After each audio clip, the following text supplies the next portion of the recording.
Welcome to our Facebook Live. I am Aisling Fitzgibbon, also the Girl Against Fluoride, and I'm Aisling's mum, Martha, and I'm also, I suppose, the person who thought up of the Girl Against Fluoride through writing a short story. And Aisling read the story and decided that she was going to become that girl. So we had a whirlwind of action from, I suppose, 2011 all the way through to 2014. Yeah. Hi Neve, thanks for joining. Hi, how are you? It was, I suppose, an issue that literally took over our lives. Every spare moment we had, we worked in the campaign, because I also had to work in school.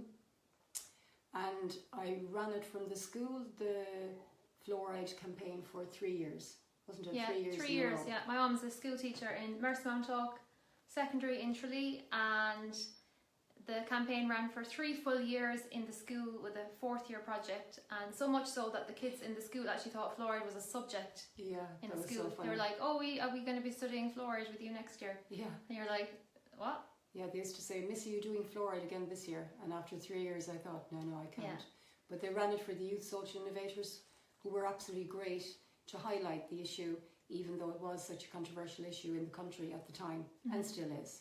And one of the questions that we're continuously asked is why, despite all of your efforts, despite the efforts of Declan Moe and other people, why is fluoride still in the water? Yeah, because we'll just add that our campaign has made huge inroads with this issue in terms of obviously raising awareness. The bill proposed by the Sinn Féin party in the Dáil, the majority of councils actually voting to stop it, but yet it's still in place. And that's the question that we get all the time. Why is it still there despite all of this, I suppose, effort and, people actually taking it on board? Yeah, as you say, Paddy Casey, Rachel Allen, Christy Moore. And recently the letter that's gone out by Declan Moe's letter that has been signed by so many people who are quite famous in Ireland. So so this video is about sharing with you the top 3 lessons from the Girl Against Fluoride campaign. I'm obviously the Girl Against Fluoride. Martha, my mom, is also the co-creator of the Girl Against Fluoride. And so we wanted to just really condense down the lessons that we've learned to kind of basically clarify where we're at with this, and I suppose for how many years we've been working. We started in 2011, it's now 2018. We're going to share with you the approach that we're now taking towards the end of the video, but I really just want to dive deep now into the lessons that we've learned from going full time and so deep into this issue. Yeah. That I suppose we've learned more than we ever thought we'd ever learn possible, because we were so naive when we started off. It was like that kind of innocence of, well, I see an issue that obviously needs to be changed, and therefore everybody's going to listen to us. So obviously I'm your only child, so we got outrage. We were waking up every day. Can you believe this? This is horrific. I can't get over it. Like literally every day we were saying it. And you have quite a big family, and you were kind of, basically like saying it to them every time you met them. Yeah. So we were like bursting at the seams to tell everybody, and so much so I remember my cousin Kira, she was like, we brought over like a videotape or something, or a DVD or something. Yeah. And I showed her like the trucks going in, putting in the hydrofluoric acid into the water supply, and she was like, oh, this is real. And she was like, you're not nutters, because obviously everyone was calling us the fluoride nutters, the fluoride freaks. Like, we're just called constant names, a constant barrage of insults were thrown at us. We were kind of shocked because we never had any experience of campaigning or any kind of issue. Nothing. Huh? Nothing. You're a very introverted person, so I suppose, I think the number one lesson, well, the first one we're going to cover is about how it's not even just like, people think, oh, this is a government conspiracy and it's the people in the shadow government are doing all these kind of things. But it's actually, fluoride is a very ingrained belief system. So it's not just coming from, any one area. It's actually ingrained in a collective belief that fluoride in the water is safe and effective. And it's been there, the fact that it's been there since the 60s, and very few people have challenged it. You had Gladys Ryan in the 60s, and then the dentist, Don Macaulay, challenged it as well. Yeah. And then we came along and started challenging it. And Declan emerged. Declan Waugh at the same time emerged.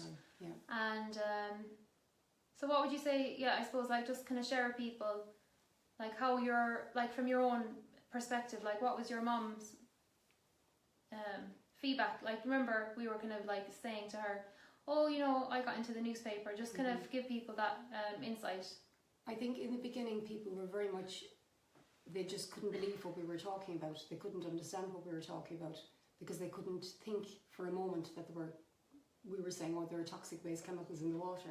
And so none of them were actually taking any notice of us until you started to gain traction in magazines and in newspapers. And then it was, oh my God, there's actually something to this. This is real. So you became real by being in some place in the media. Yeah, but as you say that, what's very interesting, and hi Trisha, thanks for joining. What's very interesting about, like, we're saying that our first lesson that we're talking about tonight is that fluoride is a belief, like it's a natural belief system is around that. So it's not just like, oh, it's not just an issue, it's actually in people's collective belief and individually a belief as well. But it is, what is it? And it's by general consensus. So what's really interesting about belief systems is, for example, if you hear something, that doesn't mean that you'll actually take any notice of it. You sometimes actually have to hear something 7 times. And this is something that's actually learned in marketing, the psychology of people buying something, but actually buying a concept is also in that whole picture of marketing. Yeah. So it's like somebody might have to hear something 7 times, but they also have to hear it from a source that they actually recognise as valid in their reality. So it's like if they're hearing you come along and you're kind of like, who are you to that person? You're not like valid. As in, like, you don't have authority on that issue, so then you're easily dismissed. Yeah.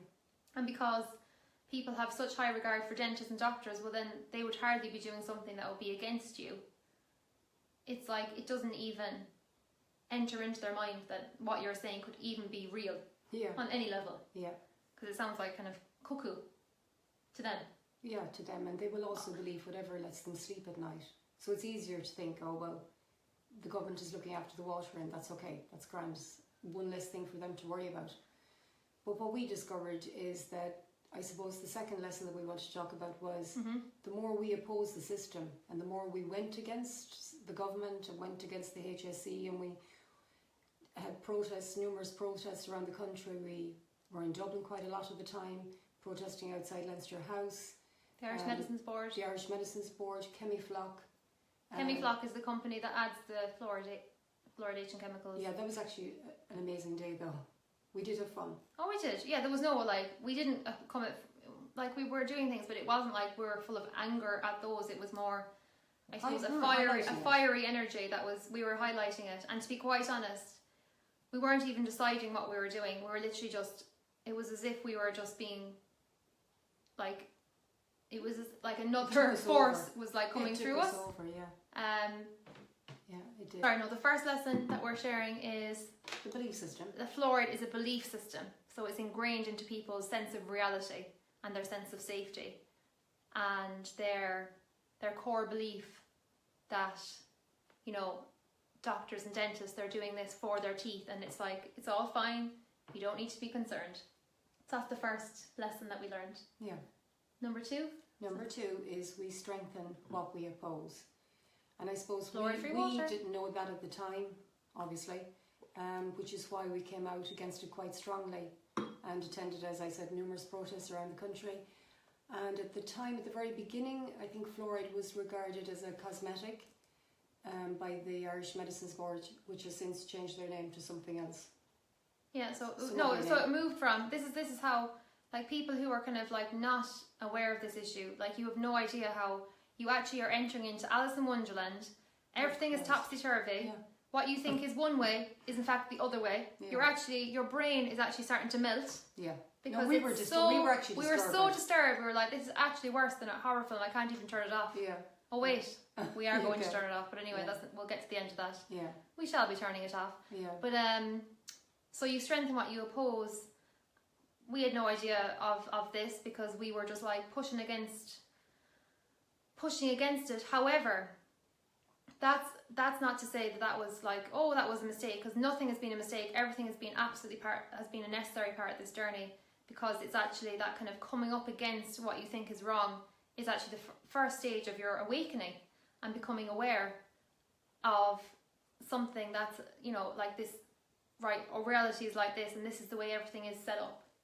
But actually it's for you to start coming into your own self, because up to this point in our evolution we've handed over our power, we've handed over our autonomy and responsibility to all these outside agencies. So fluoride is a symptom of many issues that are happening on the planet right now, but it is...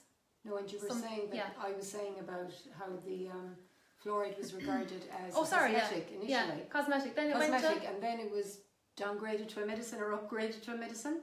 Upgraded to a medicine, but then the they more couldn't regulate we went it. after them, then it became a food.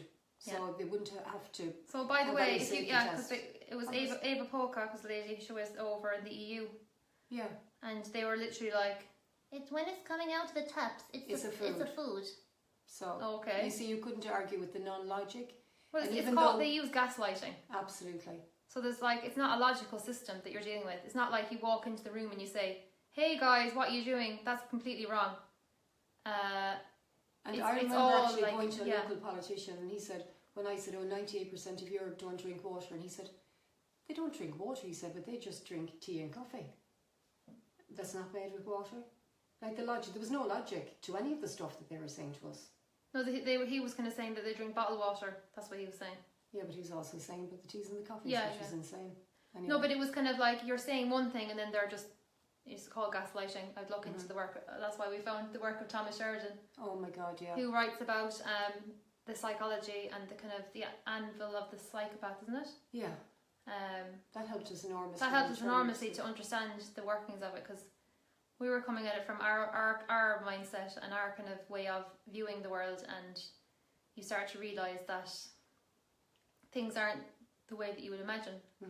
Anyway, that's just all part of the process of waking up. So that was it. So the more we went against them, the more they closed down all the legal loopholes as well. They were closed one by one. So at the time we were trying to put together a court case, but nothing was happening because you just couldn't get them. You could get them on every point, but they could counter argue, and they had... We were up against $1 billion industry. Yeah, that kind of started to dawn upon me so much when I went to Washington in September 2014, and I spoke at the Fluoride Action Network conference, but they had, you know, like speakers that were really, you know, bringing to light this whole issue, and just seeing like how all the different agencies in America are so like involved in this issue and how they're, you know, manipulating and working behind the scenes. I was just like, oh my gosh, my eyes were open completely to this like $1 billion industry that has so many vested interests from multiple layers. You know, we could talk about that, but so we were like firing like little tiny pins. Oh yeah, I said I was talking to you the last day, and I said it's kind of the equivalent of you know, like a fire-breathing dragon blowing out its fire at you, and you're kind of like walking up to it with your little tiny sticks and just like throwing them into its mouth, and just it's like never ending. It's a never-ending hole. Yeah. And a lot of people can get trapped in that, thinking I just have to push and I just have to fight and I just need to highlight, and actually then you actually start to drain a huge amount of your energy and your personal resources. I just think you just see, you know, just how much is wrong, and it just makes you very disheartened. It sucks the soul out of your body. You're just like, oh my God. Because I remember one time just going, I actually want to take off out of this planet, because it's actually horrific. Like I actually remember how infuriated I was. Yeah. I was like, why am I bloody born into this planet? It's actually topsy-turvy. Absolutely. Anyway, that brought us to our next stage of another lesson then that we wanted to focus on. I suppose our third one that we're going to talk about in today's video is taking your focus off this reality of, you know, as in, if you keep feeding your energy into it, you actually maintain it in place. Yeah. So it's like the whole thing of you see a problem, you can see it clearly. But if you keep feeding that and getting incensed about it and feeding all your personal emotion into it, you're feeding it with your life force energy, therefore keeping it intact. You're actually like what you focus on grows. Like this is energetic laws of the universe. Mm-hmm. So if you keep focusing on it, you're actually keeping it in place, and it's actually not the best use of your time, energy, or focus. So obviously, we're not saying enter into topsy-turvy land. Topsy-turvy land. You are in topsy-turvy land when you go enter into the rabbit hole of fluoride. Yeah. But it's like, don't stay there. Don't get stuck. It's actually then, okay, this is the issue. We're not candy coating over it. We're not saying it's not happening. But what we're saying is we need to shift our focus, and we need to consciously create a different reality that will make that old story obsolete. And that might sound, a bit out there, or a bit like, so what? So what? It is what we, this is what we've been doing the past 4 years. We've been studying, metaphysics. We've been studying how to create change. We've been studying like how to create a movement, all the different components that we need to be able to do this. People think we've gone away. We certainly have gone nowhere. We have just shifted our approach, shifted tacks, like any good warriors will do. They will re-strategize, re-energize, and that's what we're doing. And we're coming out and we're calling people to action, to be part of a movement that is going to shift the tide and shift the direction that we're going in, because we've gone so far away from what's real and so far away from our own power that we've forgotten what it is to even access that. Absolutely, and this is going to take a generational shift. Yeah. Because it's about people becoming empowered, and they in turn will empower their children and their grandchildren, and that is the only way to go, because each individual here is responsible for, I suppose, their role in wanting clean, safe water. And if the vision is strong enough for a lot of people, then that is what eventually affects change. It does. Because at the moment, the majority of people in Ireland don't know about it, and even the ones that do know about it have no interest in changing it. Or don't even have. No, they don't have the headspace. They don't have the headspace, as most people. That's okay. Yeah, that's not, okay. We're not. At first, we were like raving lunatics about these people. We were like, oh my God, how can they not see this? Why can't they see? The minute we heard about it straight away, we were like, oh. So this is just an interesting point that I want to make. Yeah, it's the long-term game. Thanks, Chris. Good points. Yes, the long game. Yeah, this is the long game, and it is about creating a whole generational shift, and that encompasses, so many multiple things that will come with that, which is like becoming aware of what we eat, becoming aware of the thoughts that we have. What are we consuming from the media? Are we keeping ourselves in this locked-in fear state where no change can ever happen when we're in that state, because we're actually hemorrhaging out. We're hemorrhaging out our power, our energy, and you can't create change if you don't have the energy to do so. No. So so that was just the last point that I wanted to make about that issue with where, like, say the mainstream is with this is like, everyone's at different levels in their own evolution, and we're all here to have our own journey. But it's like some people in terms of consciousness are at the bud stage, so we'll just say we'll use a rose flower as an analogy. So we have the bud stage is where the consciousness hasn't fully opened yet. So these kind of ideas outside of the norm or outside of the box of reality can't enter in. There is no space because it hasn't yet opened. And the analogy as well is like the bud is like contracted, and you've got to wait for that person to expand. Yeah. But when you cannot force a person to change, you can't force that expansion.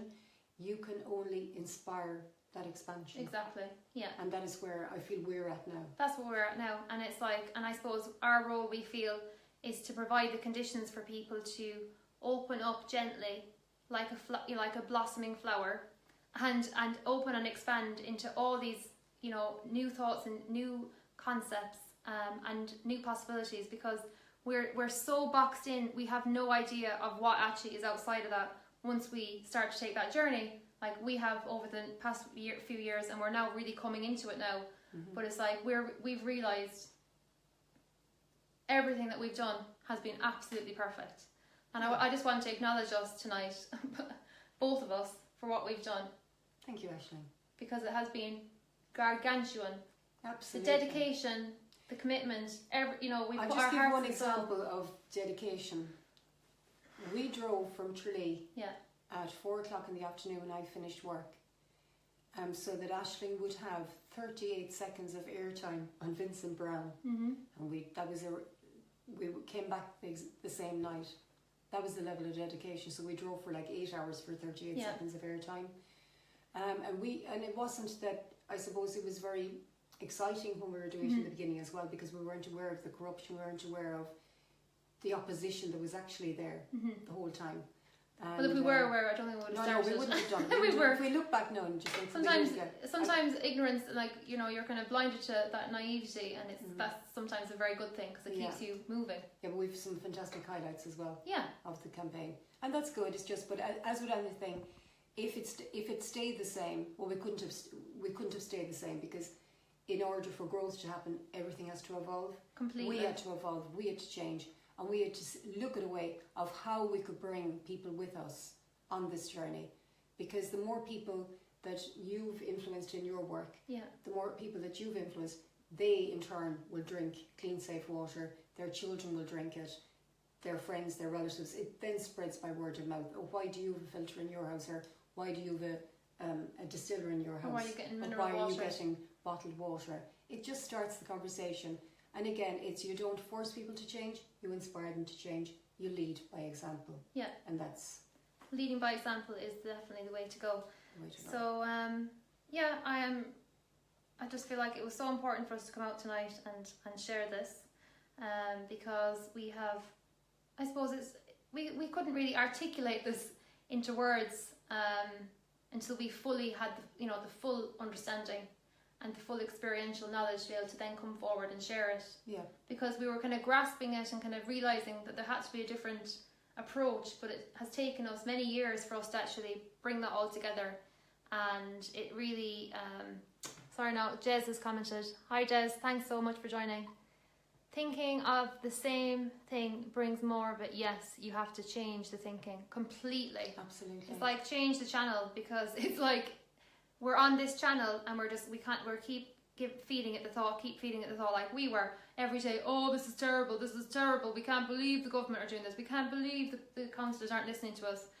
The councillors did in the end. Oh, they did, yeah. Oh, they did, yeah. Sure, we were like bulls. Like, we're literally, I'm surprised I didn't actually have bulls. Yeah, we had councillors that used to cross to the other side of the street. I'd probably be intimidated by me, because I was actually like a bull. But anyway, warrior energy. That was my warrior coming out, being activated. But yeah, then the warrior then has to kind of say, hey, take a rain check there on that crazy warrior fire. You need to regroup. Yeah. So change. That was the final lesson. Yeah. Change can only happen from the inside out. It doesn't happen the other way around. And I think other leaders found that. People like Nelson Mandela, who again was quite a strong warrior in his day. And it was only when he had a huge awakening himself when he was in prison that he then began to become the light that other people followed. And I know everything isn't hunky-dory either in South Africa, but he did lead them some way out of the apartheid that was there. Yeah, but this is a different time now, because it's like we are in a stage where the planet has to shift, because like we've kind of deviated so far away that it's being kind of called. So it's like, I think there's a lot of women now, like I see that are really kind of using their voices now and like becoming much more I suppose vocal, and also kind of stepping into more leadership roles where they're taking ownership of their health, and they're taking ownership of different aspects of their lives, and they're no longer handing it over.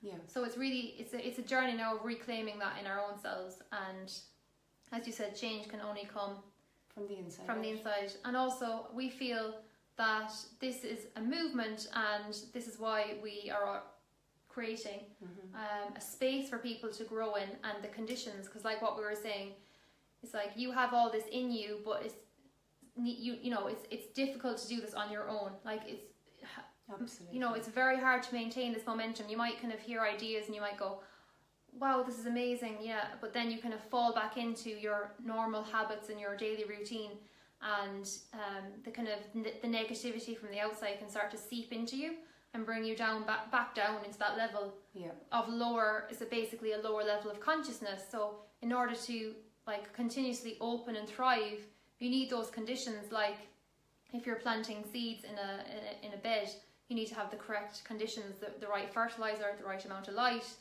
you know, all the different supports that are necessary for that to blossom. Yeah. So we have created a membership which is called Energy is Your Currency membership, and it is a space for people who are part, I suppose, are kind of called to this at this point. You know, they've gone through that stage of seeing all what's wrong and are kind of what's next, basically. Yeah. Isn't it? Yeah. Sorry, we just have a comment that's coming in. Thank you. Great words of wisdom. I'm in the US, but recently left Florida in New Zealand, where I campaigned to a local council, Wellington. 1 second now.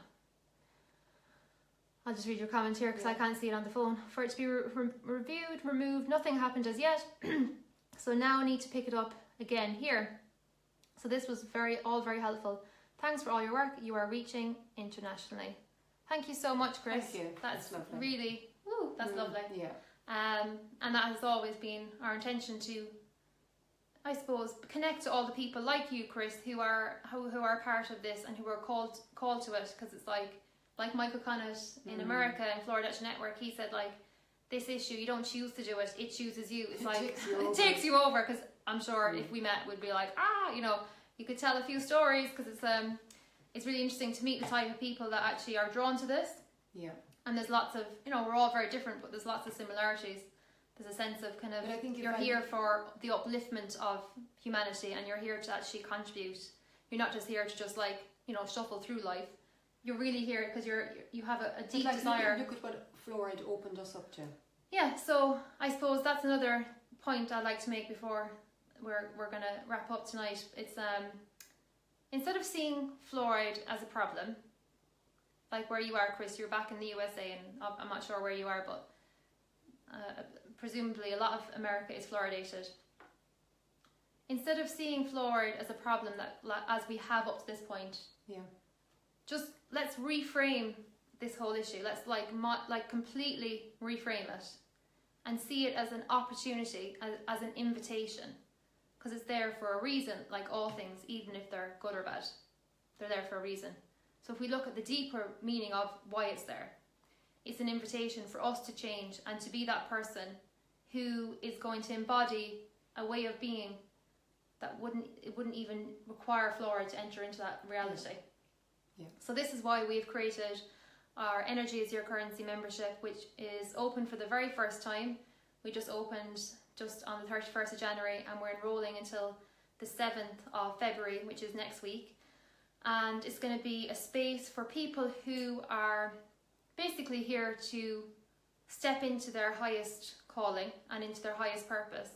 And it's going to be the conditions to flourish from your physical energy, but then outwards to your actual consciousness, and to be able to be with people who are on a similar journey of basically leaving the old reality, the old story of reality, and being part of birthing the new paradigm that's coming through. So if this calls to you, I'm going to click a little link here. So do you want to add anything, because you're also part of it and you're working behind the scenes, so do you want to share what your thoughts are with everyone? Yeah, if I go back to just you strengthen what you oppose and what you persist, resist, but if you put your energy somewhere else, it's like, say, even if you've got a child that's not behaving very well, if you just focus on that bad behaviour continues. If you ignore it, you know, people just want your attention. So in time, people will see that the more valid alternative is a healthy lifestyle that includes clean, safe water, and it will just automatically come out of the water. Yeah, and also that point of taking like taking your life into your own hands and becoming the architect of your reality. Absolutely, and I think that in Ireland as well, you've got a very parochial system of voting, and people vote for like political parties because their families know them, Yeah. or they're members of families. But I think very conscious people will not vote for these people, and in time this will become a real voting issue. Well, Because it it will actually will determine- enter into the mainstream Absolutely. the collective. Mm-hmm. And it's like, it doesn't have to be everyone. You see, that's the thing. That's what people Yeah. get like bogged down in, the numbers.